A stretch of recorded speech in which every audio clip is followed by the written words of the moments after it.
किसी की सिफारिश से अब नौकरी नहीं मिल सकती है। वो जमाना जम्मू कश्मीर में खत्म हो गया, जिसमें मेरिट होगी, जिसमें योग्यता होगी, निश्चित रूप से मिलेगी। जम्मू कश्मीर प्रशासन की शीर्ष प्राथमिकता गरीब आदमी है, वंचित आदमी है, कॉमन मैन।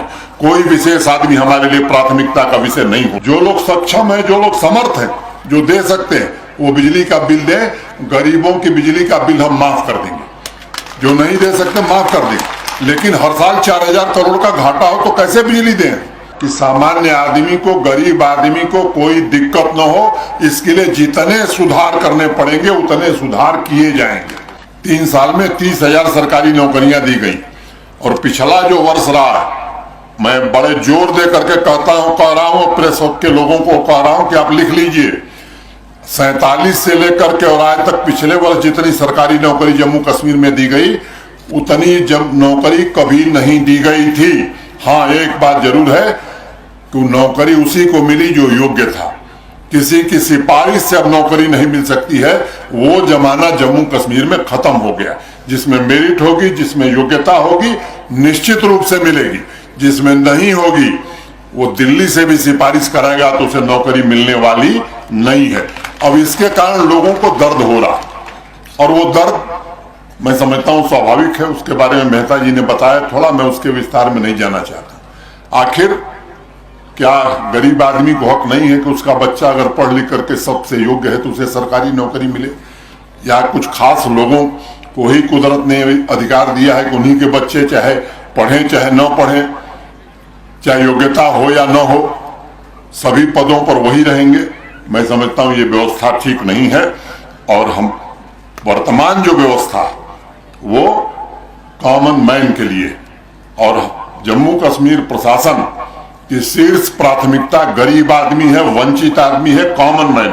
कोई विशेष आदमी हमारे लिए प्राथमिकता का विषय नहीं हो सकता। जिस साल मैं आया था उसके कुछ महीने बाद मैं गया था गुलमर्ग विंटर स्पोर्ट्स के लिए।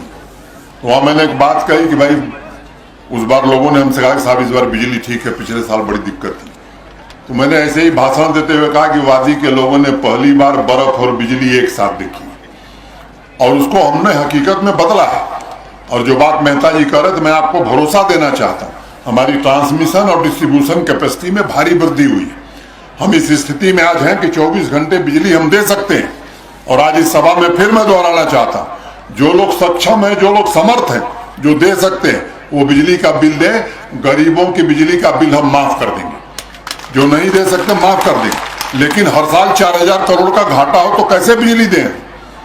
इसकी आपसे मैं बहुत विनम्रता पूर्वक कह रहा हूं, इसमें आप सहयोग करिए। और अगर इस व्यवस्था को आपने सुधार दिया, क्योंकि टैक्स कलेक्शन हमारा पहले की तुलना में बहुत बड़ा है, देश के बाकी राज्यों से हम काफी बेहतर स्थिति में, लेकिन जो विरासत में हमारे पूर्वज छोड़ के गए, बिजली का घाटा, हमारे दादा कर्जा खा के गए, भुगतान हमें करना पड़ रहा है, तो दादा का भुगतान भी करना है। बड़ी समस्याएं हैं, मैं खुल के कह नहीं सकता।